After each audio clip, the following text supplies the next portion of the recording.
रूपम recording studio जीवत चौक मधुबनी।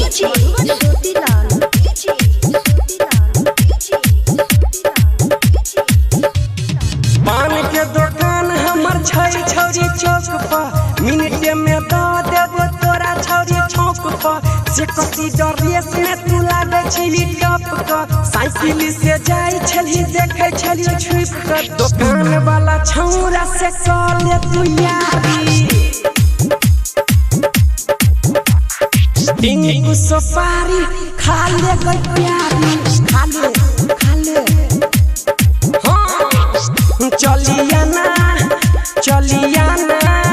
चलिया ना तू पान के दुकान पे 3:30 बजे। रास्ता देखूंगा मैं, रास्ता देखूंगा पान के दुकान पे 3:30 बजे।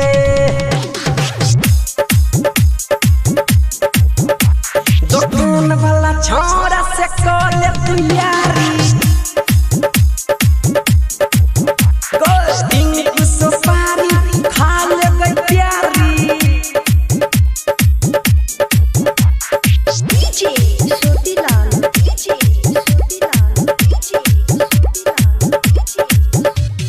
फिरिए में तोरा छौरी दो देबोगे, मुँह तुहर मीठा कर देबोगे। फिरिए में तोरा छौरी दो देबोगे, मुँह तुहर मीठा कर देबोगे। दुकान वाला छोरा से कले तू यारी,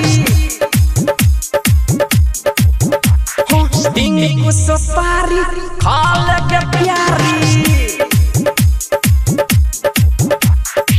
झलक दिखला जा, झलक दिखला जा, एक बार आजा जा आजा जा जा, एक बार आजा जा आजा जा आजा।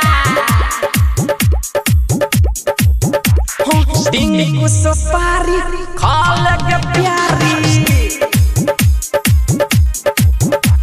दुकान वाला छोरा से कले तू यारी। जब जब फोन करबो मिलाई है, हमारा दुकान के सामान खई है। जब जब फोन करबो मिलाई है, हमारा दुकान के सामान खई है। अजित अनिल से कल खरीद